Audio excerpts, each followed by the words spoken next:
Isso, estamos aqui em Guaianazes. Hoje, inclusive, é aniversário de Guaianazes, 163 anos de Guaianazes e que tem muita demanda ainda a ser atendida. Nós estamos aqui na Vila Princesa Isabel, fazendo uma obra super importante. Isso aqui era um local de alagamento, fazia um grande alagamento aqui, um local de área de risco, onde tinha 300 casas com risco R3, R4, né? Lembrando que a classificação de risco é R1, R2, R3, R4, portanto R3, R4 é o maior risco. Casas que estavam na beira do córrego, com risco de desabamento ali para dentro do córrego. Então, quando a gente faz essa contenção do córrego, nós tiramos o risco dessas casas, portanto, a gente deixa 300 famílias em situação de segurança.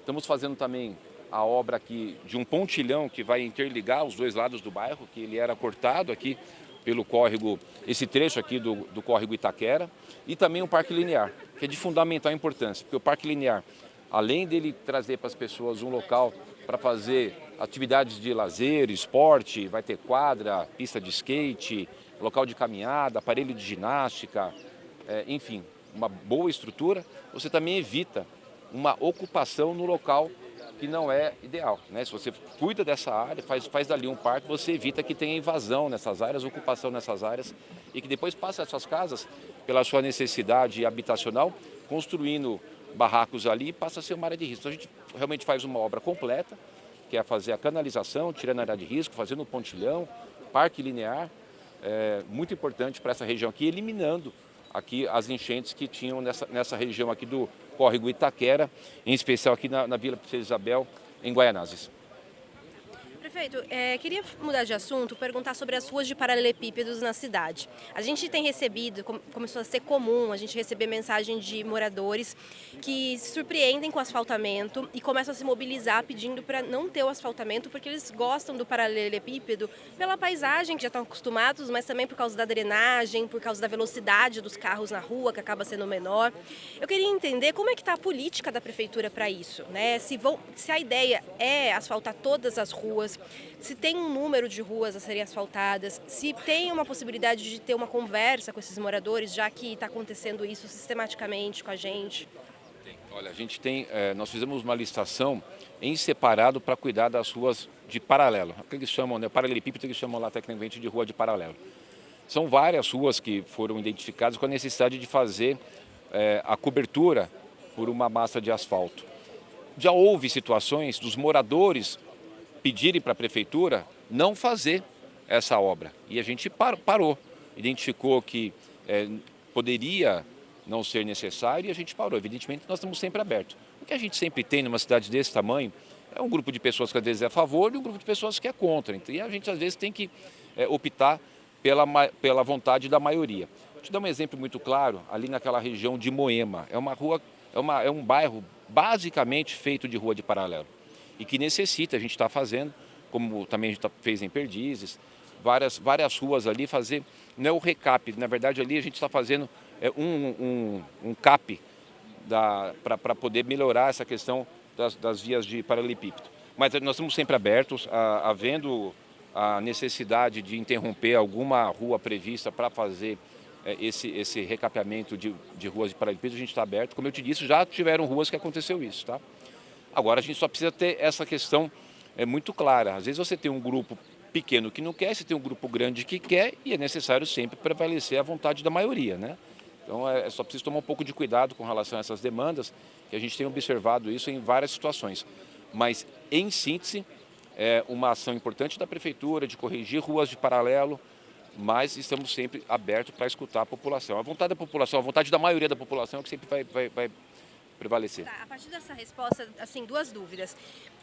Sempre, não tem como consultar antes esses moradores para saber qual que é a opinião da maioria, já que o que acontece é que eles acabam sendo surpreendidos e aí procuram a imprensa para ter voz e conseguir parar. Então, se não tem como fazer uma consulta antes.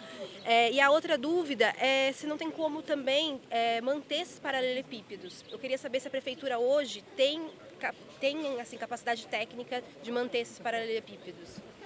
Você fala manter Assim, sem fazer a camada de asfalto? Se tem uma mão de obra para esse tipo de rua. Entendi. O que acontece? A gente já tinha lá atrás a intenção, porque tem muitas demandas da população para poder fazer a massa asfáltica em cima de ruas de paralelepípedo, né? Porque o paralelepípedo tem que ter uma questão, ele desliza muito. Tem muitos locais que você acaba tendo acidentes, porque o paralelepípedo ele tem essa questão que não tem o atrito. E aí acaba gerando muitos acidentes. E além de ser um tipo de colocação de equipamento que às vezes deixa muito ondulado a pista. O Tribunal de Contas havia lá atrás falado que não era para fazer aquela colocação de asfalto por cima, teria que retirar todo o paralelepípedo. Ficaria um custo absurdo. A gente fez vários estudos técnicos e apresentamos ao Tribunal de Contas o estudo técnico de que fazendo a massa asfáltica em cima do paralelepípedo tem a mesma qualidade e às vezes em muitas situações fica até melhor, porque você fica com o paralelepípedo embaixo fazendo a subbase.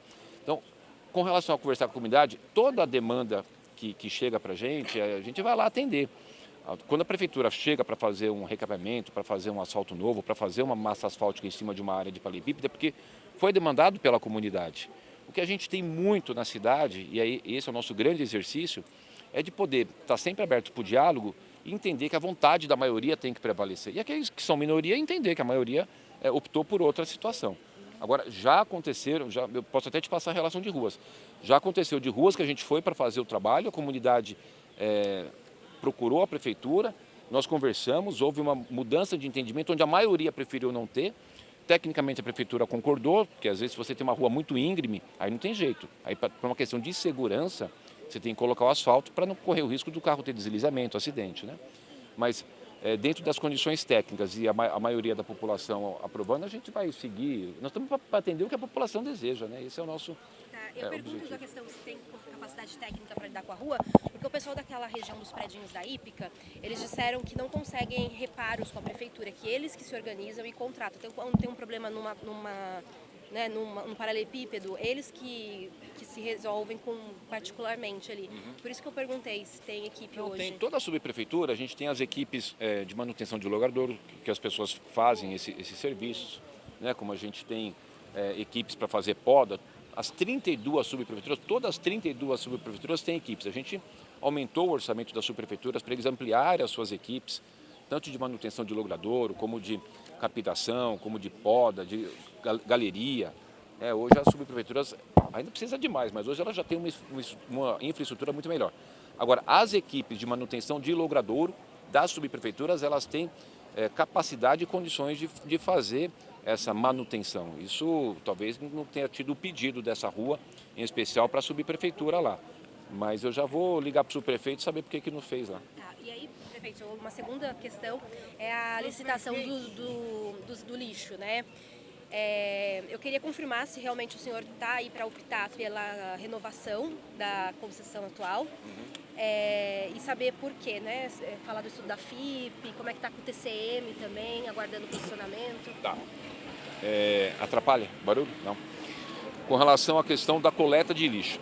Só para poder explicar, Gabriela, são duas coisas distintas que as pessoas confundem entre varrição e coleta de lixo. Nós estamos falando aqui da coleta. A coleta ela tem duas empresas que têm a concessão do serviço de coleta, a Loga e a SP Urbis, é isso, né? SP Urbis, e vence o contrato esse ano dessas duas empresas. Qual que é a opção que a prefeitura tem?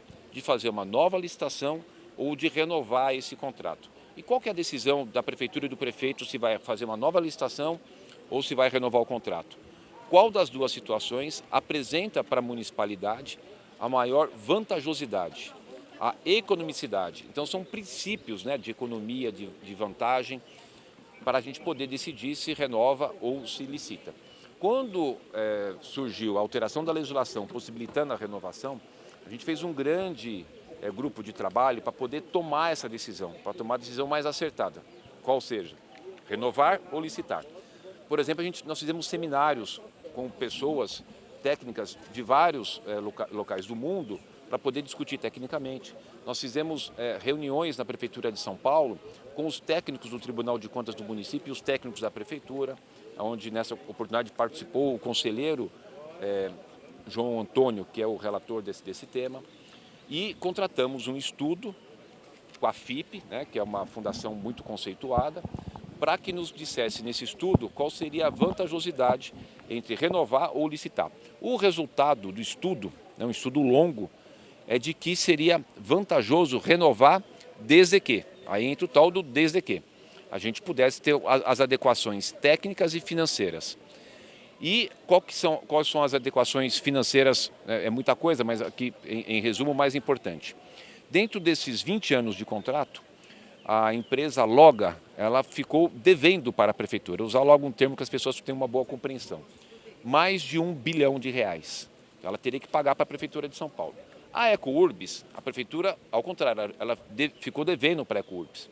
E o que eu fiz? Pegando o valor da Loga, eu falei, olha, Loga, eu posso renovar com você se você me atender todos esses quesitos técnicos, que são investimentos, 6 bilhões de investimento, fazer os ecoparques, ampliar a área de coleta de reciclados, de substituir os caminhões que são a diesel por caminhões que serão movidos a gás etanol, que é proveniente do próprio lixo, do gás metano, desculpe.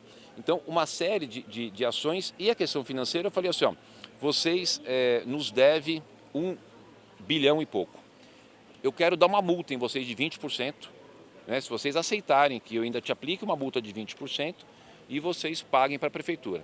Eles fizeram todo o levantamento e aceitaram. Com a relação à EcoUrbis, a gente devia para a EcoUrbis.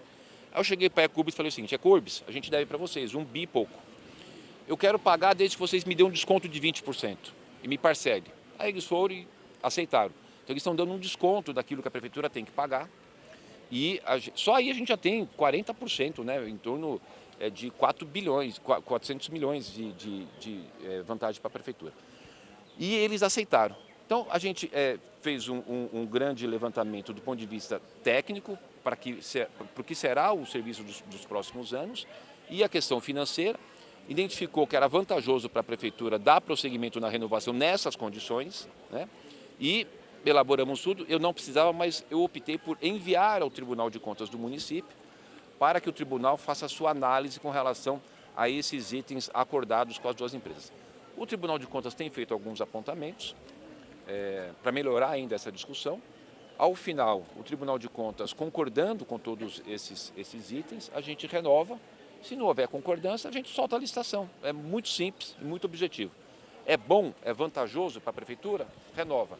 Não é bom, não é vantajoso? A gente licita. Tem previsão para o tribunal se manifestar? O tribunal ficou de resolver esse problema até o final de maio, porque eu preciso ter celeridade, porque se eu tiver que licitar, então eu tenho que soltar a licitação para poder ocorrer até o final do ano.